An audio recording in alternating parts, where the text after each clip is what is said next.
some things really suck, like stubbing your toe sucks. And one time, I was on my way up through Africa on a bus with some friends, and I've been eating a bunch of Fanta, orange, and a bunch of those cheese puffs, and a bunch of beer for like 30 hours while we waited for the bus. And then we were going up through Africa, and my stomach was a little, but I kind of wasn't thinking about it because, you know, I was smoking them and I was feeling groovy. And then I was all asleep. I was resting on my girlfriend, everything chilling. Yeah, man, it's groovy. I'm half asleep. I'm like, yeah, man. Yeah, not thinking about all the cheese puffs and all the Fanta and all the beer. And I was like, chilling. Baby, I love you, baby. I'm gonna make a fart right now, baby. I'm gonna make a little fart now, baby.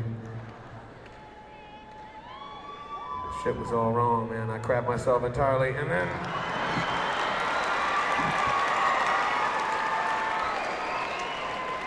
So now I've got an ass full of pants, and the bus driver said he wouldn't. An ass full of pants? What the hell is that? I got a pants full of shit or whatever. And so then I'm going up. This is like the worst nightmare. You're in the middle. It's hot.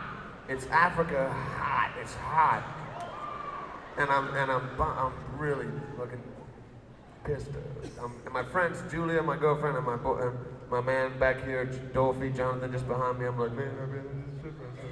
And he started laughing. He couldn't talk though now because he was laughing so hard, and she was laughing so hard. So when the bus driver said, "Man, you gotta stop," but see, everyone's drinking beer, so the bus driver said, "I'm not gonna stop anymore. I'm not gonna stop anymore because y'all are stopping every 10 minutes so you can piss. Now we can't stop anymore."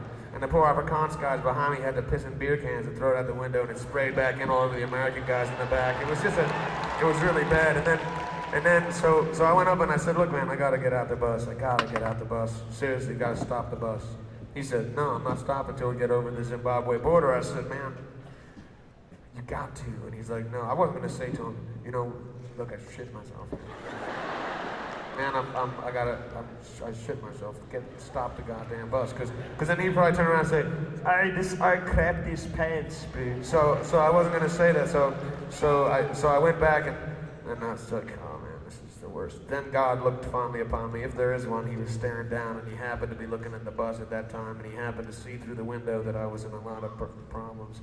And he was like, oh man, so I'll just fuck the alternator up, is what he said to himself. And so then the lights went down, and so then I ran out into the woods. I'm like, yo. And so I got stripped down, and I threw those underpants way into the African bush, you know? And then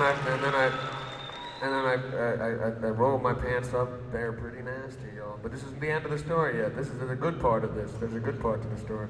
I rolled that shit up, and I put it in a plastic bag, put it down the bottom of the bag, and cleaned my stuff up, and threw another little thing. Then I put my girlfriend's shorts on. I'm like, okay, I'm groovy now. Drank a bottle of Imodium, and then so now I didn't crap for a week, but I don't care. I don't want to ever shit again right now. So, and then we go see the concert, and we're like, yeah, free people, Amnesty International. That's why we're going. We're going up to see this concert, Amnesty International, all these big. We're like, yeah, freedom, one world is enough for all of us. Yeah, we all, yeah, man, one world is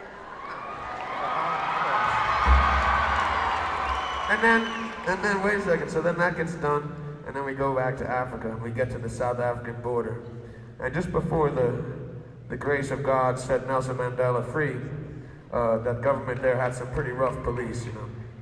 So thank you, my man. So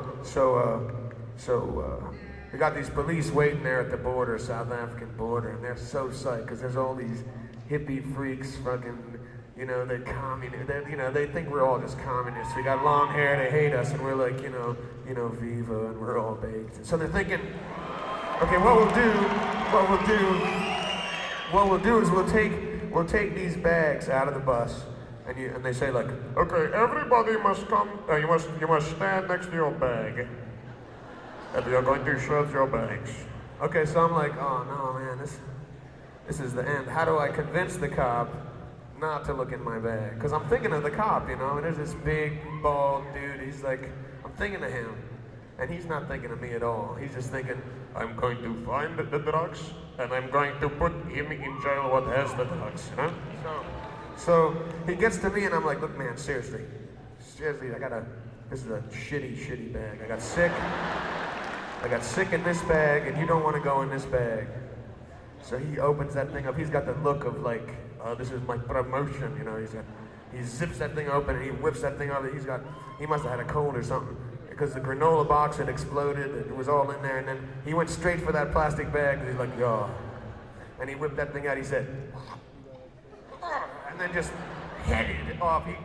There was like 4 other cops, they all finished the line, and he just ducked. He was like so embarrassed, and he was like, oh. It was awesome. I was like, yeah, viva the revolution, my man.